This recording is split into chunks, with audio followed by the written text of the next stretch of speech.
What would it be like to have your audience hang on every single word that you said? What's up, everyone? I want to welcome you to another episode of Unconscious Communication Secrets with myself, Munir. And today I'm going to be talking to you about the power presentation framework. So let's get started. So I want to start off with a bit of an analogy. Like if you are making a cake, you have a lot of people that know how to make cakes, right? Like a lot of people make cakes very differently. However, the essential part of making a cake, the base of making any cake is always the same. Okay, so the base of making any cake, and you need to get the foundations right all the decorations can be, like all the decorations are nice to have, but if you don't have the foundation right, then you're not going to have a great cake. Okay, and it's the same with presentations. There are a lot of extras that we can do, but first of all, we want to get the foundations right, and then we want to add in the bits of the extras. So today's video, I'm going to be sharing with you my power presentation format. Okay, and so there's two parts to it. It's the base, like the base of the cake, the number of the things that you need to get right every single time in order to have a powerful presentation. And then there are those things that are the extras, the nice to haves, the things that will add a little spice to your presentation. So I'm going to be sharing those with you today. Now, your ability to present is perhaps one of the most important skills that you can have, because think of it, your job, like getting your job or getting another job or getting some business or having a partner or buying a house or something, like everything has some form of presentation element in it. Now, you may not be delivering to a crazy large audience. However, the skills of being able to present, to hold someone's interest, hold true for a large audience or just a couple of people. And so your ability to present will take you very, very far in your communication. It will allow you to do so much. So, I want to just consider for a moment the areas in our life where we naturally present. If you're doing a job interview, that's a small presentation. If you wanted to sell your house or your car, you're going to give a small presentation. If you're having a team meeting at your work, that's a presentation. If you're doing sales, if you're explaining to a group how to do something, that is a presentation. If you want to get your children to play a game and you're like explaining to them how the game works, that's a presentation. So there are loads of natural examples of how we present every day. So I want to tell you a story very quickly. I was a number of years ago when I was in Bahrain. If you should have seen me, I was standing in the boardroom and I said to myself, damn it, I've blown it. I blew it. And I was standing there, the CEO is sitting at the table in front of me, and the first thing that I said is, I've blown this. Now, to give you an idea of how did I get here? Well, basically, I've been given the opportunity of a lifetime.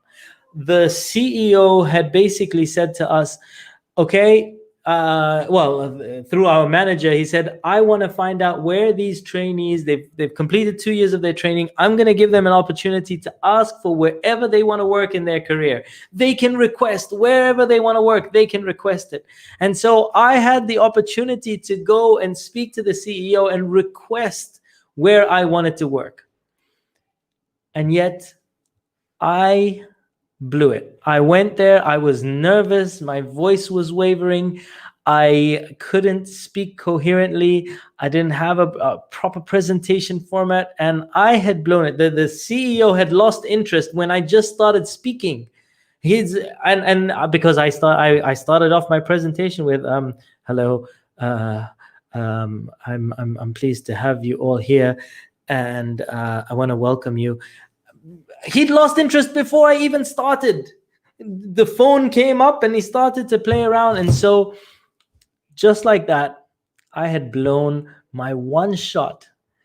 And remember, this is an airline. It wasn't just where I wanted to work in the companies, where in the world I wanted to work. I could request. I had that opportunity and I had blown it. And I went back and just thinking to myself, you know what? I'm just really bad at presenting. I'm really bad at presenting. I'm just not good at this. I'll never be good at this. I had all these doubts. But I went to one of my mentors at Gulf Fair, a guy by the name of Adam, and he took me aside and he said, you know what, Munir, fine, you've made a mistake. You didn't do that well in this one. But if I were you, your ability to present is going to be the most profitable skill that you can have in your career. Let me tell you, and Adam said to me, I swear to you, you don't even have to be the smartest person in the team. If you can present effectively, you will get further than some of the smartest people around. And he said, I know that you made a mistake right now. Okay, you have doubts, you have fears, but that's because you're trying, you went and you started presenting before you even learned or tried to practice it. Go and learn this skill. It will be so profitable for you. So I was like, okay. I thought, okay, let me go and do this. I'd better learn how to do this. So I started working really hard at it. I went and I read books on it.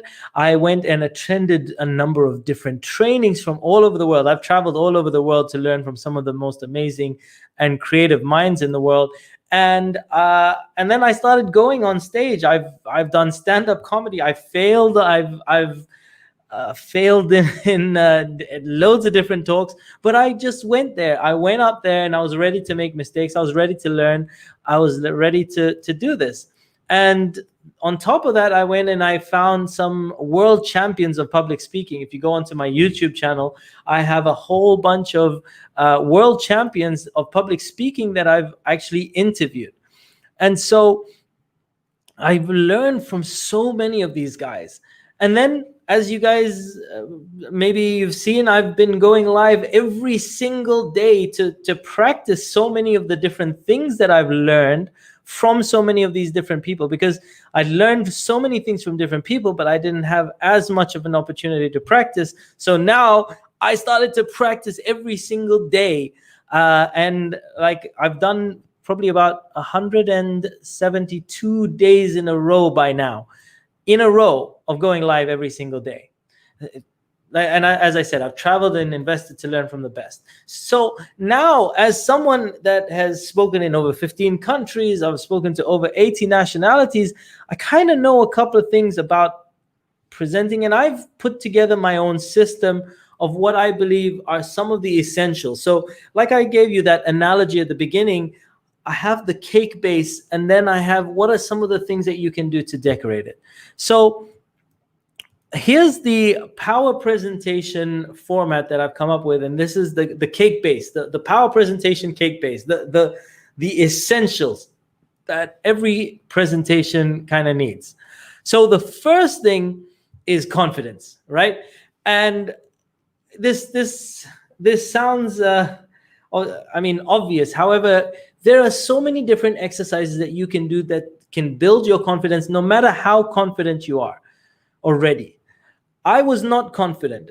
I was not a confident person. I had a lot of self-doubt. I had a lot of the inner voice would speak to me a lot.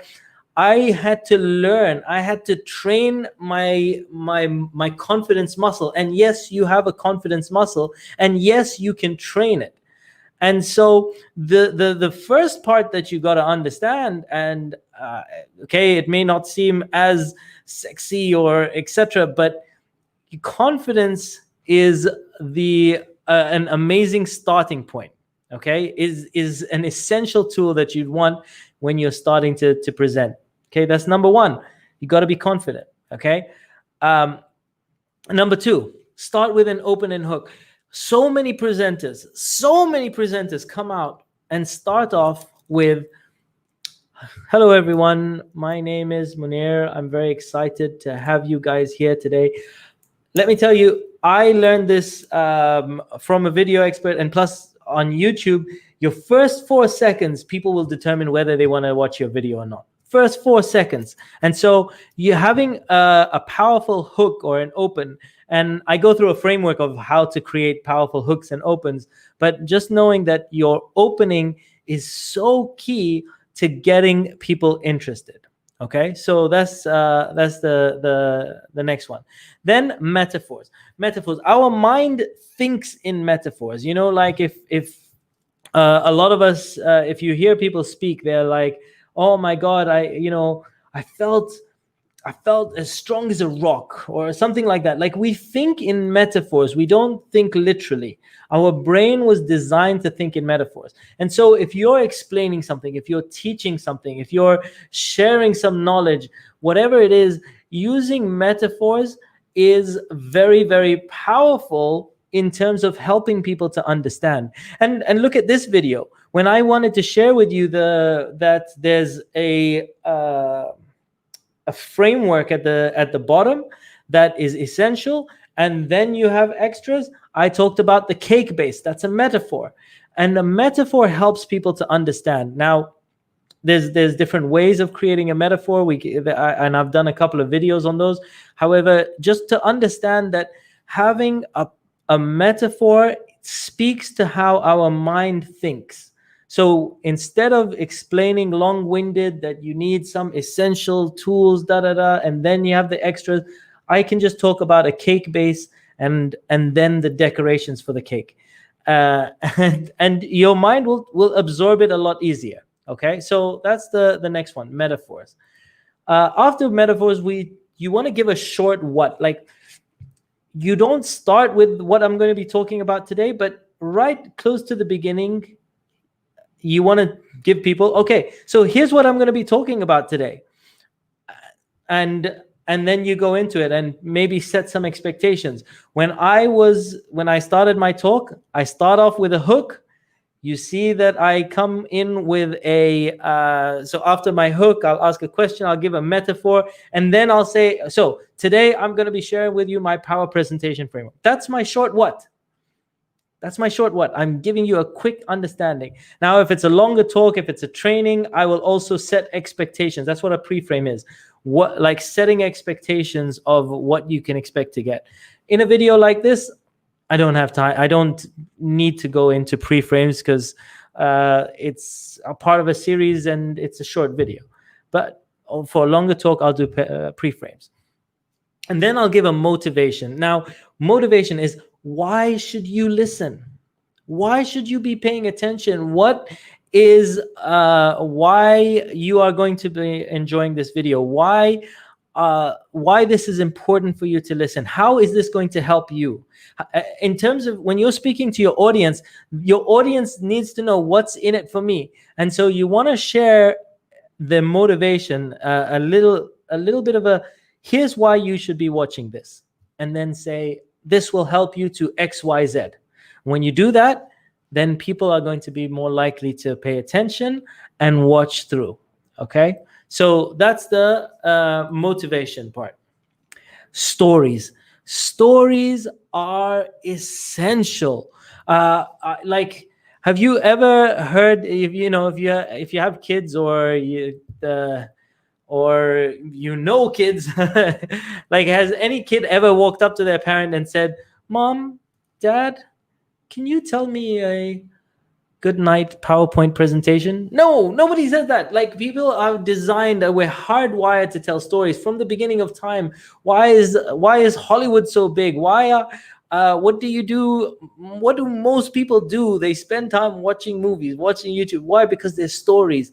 We are hardwired to enjoy stories, to allow stories to take us on a journey, and stories can tell so many points. Now, there's an ideal telling story framework that I speak about in other videos. However, just understanding that telling stories is going to be ultimately extremely, extremely powerful in delivering your message. Using your body language. So your body communication is only 7% verbal. All right, 7% are words, and 93% is non-verbal communication, meaning your body language and your tonality. So using your body to tell stories is so powerful, so essential, and can convey so much.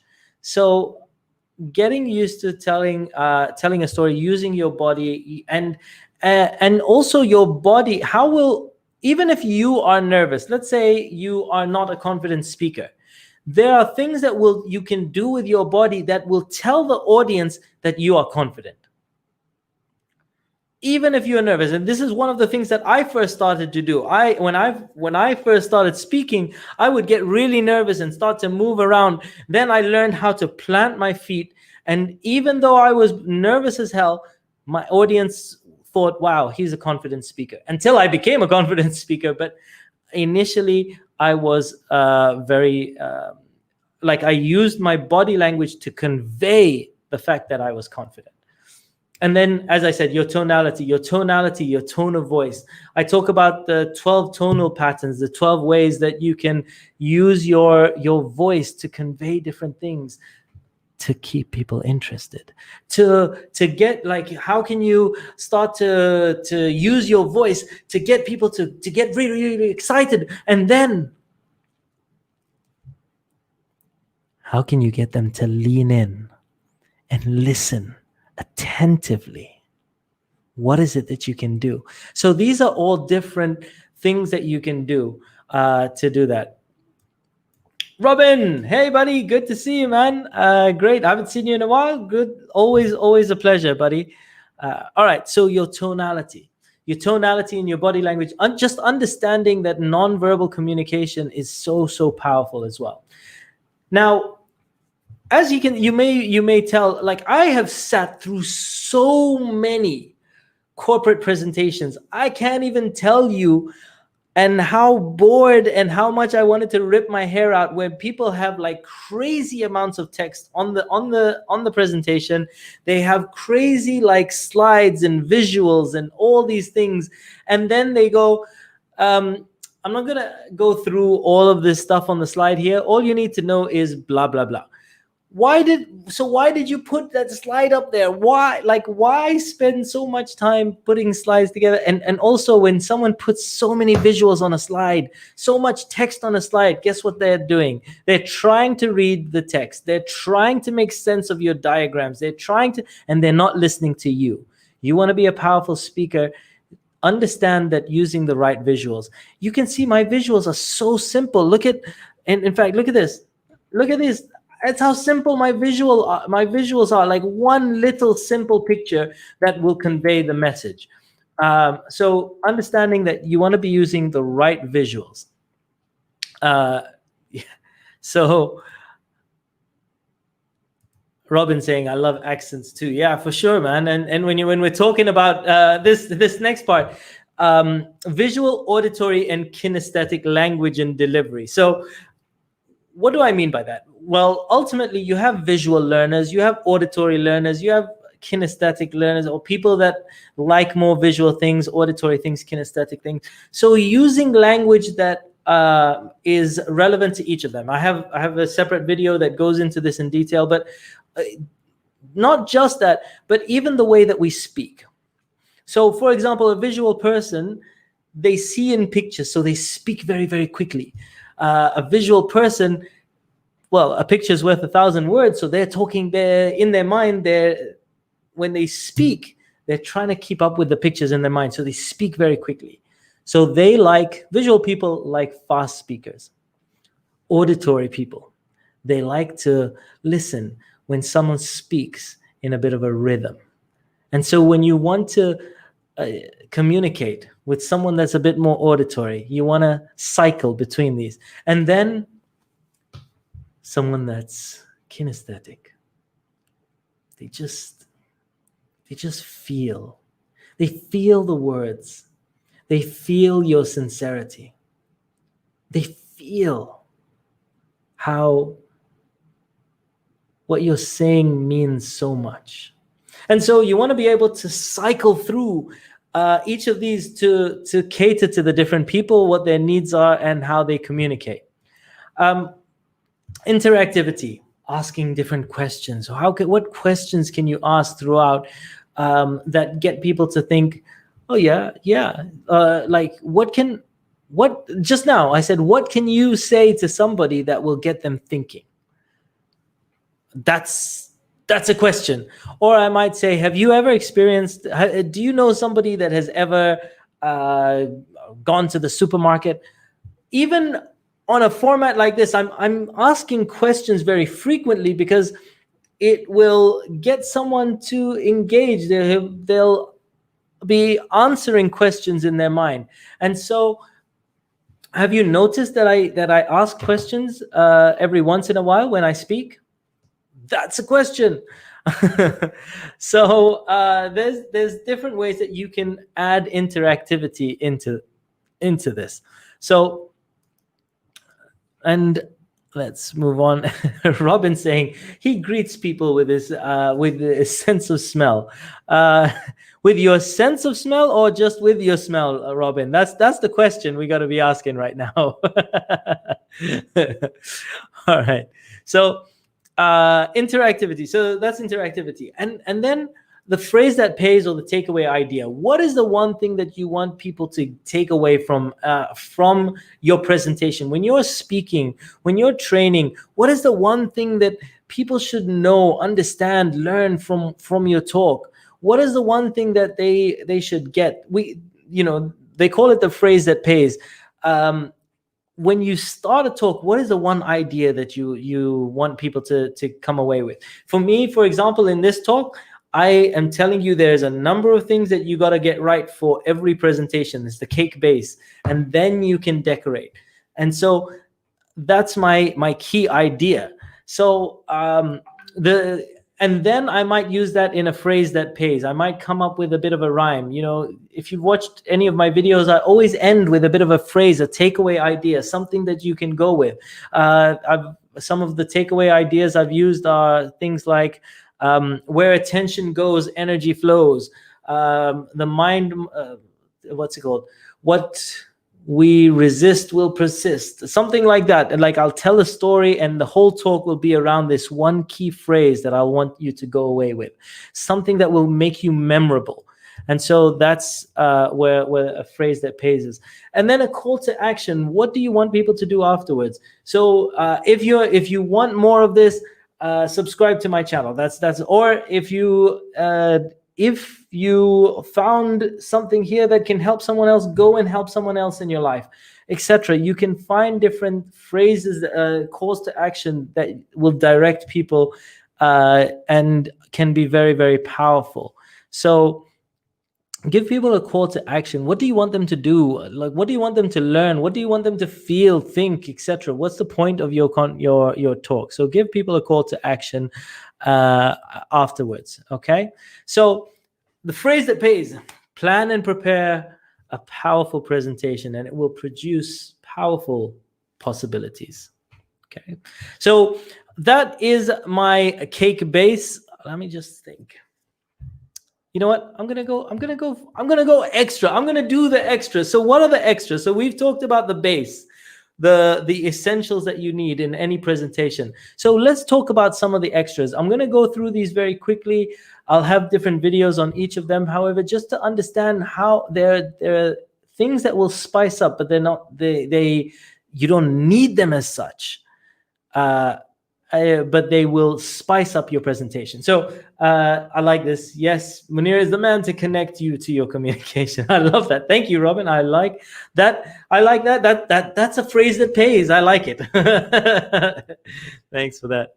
So some of the extras that will really spice up your presentation. Think of this as the icing, as the sprinkles. Like, humor is great. Is it necessary? Maybe you want to do a serious talk, or a talk that is that handles some sensitive issues. So maybe not. I think humor is very useful in a lot of different ways. But these are just some of the extras that you can have. Number one is humor. Number two is utilization. Utilization means figuring out what is happening and then using that in your talk. So for example, if coronavirus is the in topic, then I might use that in my talks. So that's, or if something happened during the beginning of the presentation, etc. Like let's say I'm going to give a talk, and before I gave a talk, some other person was speaking. I might utilize something that they had said in their speech and use that when I start speaking. Utilization is very powerful. It's kind of recalling what is on everyone's mind already, and that can be very, very powerful and relate you to your audience. So that's utilization. Principles of persuasion. I wrote a whole book on it. Where's my book? Okay, just trust me. I wrote a book on it. So,